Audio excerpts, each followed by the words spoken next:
Olá, alunos. Bom, eu vou estar aqui para explicar para vocês um pouco sobre a segunda revolução industrial e as novas tecnologias que esse movimento trouxe para o mundo. A segunda revolução industrial, ela também trouxe, além de novas tecnologias, a era dos oligopólios e do capitalismo financeiro. Na primeira revolução industrial ocorrida na Inglaterra na metade do século XVIII, a gente tinha uma divisão social do trabalho, o trabalhador fazia a mesma tarefa de forma repetida, várias vezes a mesma tarefa. Então isso já também trouxe uma mudança na própria organização da indústria dessas empresas, primeiras empresas lá na Inglaterra. Bom, na segunda revolução industrial, então, nós vamos ter uma nova divisão. Só que essa divisão vai ser caracterizada por países ricos e industrializados e os países pobres, que eram consumidores daquilo que sobrava da produção dos países ricos, no caso o excedente, aquilo que sobra, que excede, que o mercado interno desses países ricos não consumia, e os países pobres também vão ser fornecedores. Então nós vamos ter essa divisão como é retratado na charge, na imagem que vocês estão vendo. Países ricos e industrializados, os países pobres, consumidores e fornecedores. Então aí nós temos vários exemplos de países que passaram por esse processo. A Alemanha, que após a sua unificação, em 1871, é importante a gente lembrar que a Alemanha não existia antes de 1871, eram várias regiões, países, regiões autônomas, que se uniram e deram origem ao país que a gente chama hoje de Alemanha, né?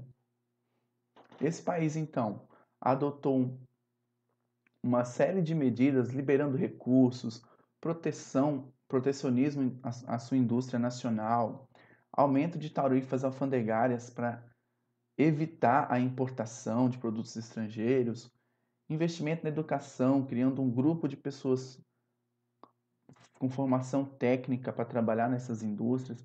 Então, a Alemanha logo se tornou uma potência da indústria na Europa. É importante a gente lembrar disso, porque quando nós formos falar de imperialismo em Primeira Guerra Mundial, o fato da Alemanha ter se tornado uma potência tão rapidamente, uma potência industrial tão rapidamente, meio que atrapalhou os negócios de outros países ricos da Europa, criando essa rivalidade entre elas, entre essas potências, né? A Rússia, mesmo que tardiamente e de uma forma bem menor que outros países da Europa, também passou por esse processo de revolução industrial, ou início de industrialização.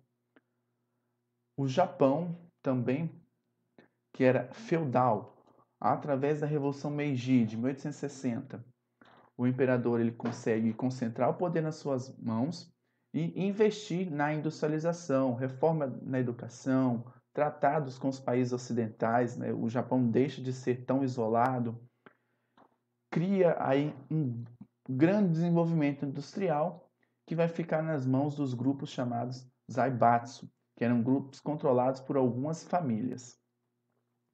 Então o Japão vai construir uma grande quantidade de linhas de ferro, de estradas de ferro, grandes bancos, companhias de navegação e mineração e também a produção de tecido, a indústria têxtil, que se tornou uma das maiores do mundo. Os Estados Unidos, após a Guerra de Secessão, a sua guerra civil, que foi vencida pela região norte, que era industrializada, vai impor o seu modelo econômico na região sul. A região sul do norte dos Estados Unidos era uma região agrária e defendia o trabalho de escravos. Porém, com a vitória do norte, ele vai adotar leis que vão proteger a sua produção industrial e agrícola e também valorizar a produção nacional da indústria norte-americana. Além disso, eles vão ter uma grande oferta de mão de obra barata, que é essa política de imigração. Se hoje os Estados Unidos, fecha suas fronteiras muitas vezes, evitando a entrada de pessoas, no passado, para poder servir de mão de obra barata, esses imigrantes já foram levados lá para os Estados Unidos, incentivados inclusive pelo governo norte-americano, né? Mas claro que é de alguns países, por isso que grande quantidade de italianos entraram no país nessa época. Incentiva a instalação de companhias de transporte e comunicação, E os Estados Unidos vai ocupar o primeiro lugar em 1900 na produção mundial de aço e também a maior malha ferroviária, estrada de ferro do mundo. E sua população urbana vai crescer. Cerca de 40% da população norte-americana nesse mesmo ano de 1900 passa a viver na cidade. A segunda revolução, voltando um pouco, né, a Itália também vai começar um processo bem ainda pequeno de industrialização, a França. Então esses países aí vão passando por um processo inicial de revolução industrial também. Na segunda revolução industrial a gente vai também ter a mudança, né, do capitalismo industrial, que até metade do século, a segunda metade do século XIX, as empresas ainda eram pequenas e familiares, por isso a gente chama de capitalismo industrial, porque o lucro das empresas eram revertidos para investimentos na própria empresa, então não havia um capital externo. Já a partir de 1880, com a segunda revolução industrial, surgem grandes atividades econômicas que necessitavam de uma grande quantidade de dinheiro, uma diversidade maior de investimentos, a exploração de petróleo, usinas hidrelétricas e indústrias siderúrgicas. Esses grandes investimentos vão passar a ser feitos pelos bancos ou pelo próprio governo, pelo Estado, né, que vai financiar essas novas atividades econômicas. E os bancos também vão financiar parte da produção agrícola, mineral em cada país e vão controlar isso por meio de ações. Então, empresas de diferentes setores e atividades vão estar ali uma ligada à outra. Uma pode ser de um setor, mas ter ação em uma empresa também de outro setor. Isso a gente chama de capitalismo financeiro. O capitalismo financeiro vai dar origem a grandes empresas que, por meio de trust, cartéis ou holdings, vão criar oligopólios. Então, o que é o trust? É quando empresas de um mesmo ramo se fundem com o objetivo de controlar os preços, a produção e o mercado, como é o caso da Votorantim.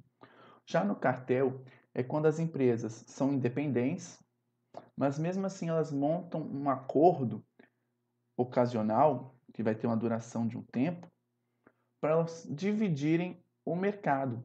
Então elas vão combater juntas os concorrentes, até que os concorrentes não vão conseguir lidar com elas, com o preço que elas estão ofertando, o produto ou serviço, e consequentemente seus concorrentes vão entrar em falência ou acabar cedendo para essas empresas maiores que estão unidas nesse cartel. Já o holding é quando uma empresa controla uma série de outras empresas do mesmo ramo ou setores diferentes mediante a posse majoritária, maior parte das ações das empresas. Como é o caso da Nestlé, Coca-Cola. Né? Coca-Cola tem uma série de produtos de marcas diferentes do gênero alimentício, mas que ela controla porque ela é a dona majoritária dessas empresas. Então, quando uma empresa concentra um capital tão grande, a gente chama de oligopólios. Porém, esse oligopólio ele prejudica as pequenas empresas e também a livre concorrência. Por quê? Como uma empresa muito grande vai dominar todo o mercado, ou uma maior parte do mercado, as pequenas empresas não vão conseguir concorrer com essas empresas maiores.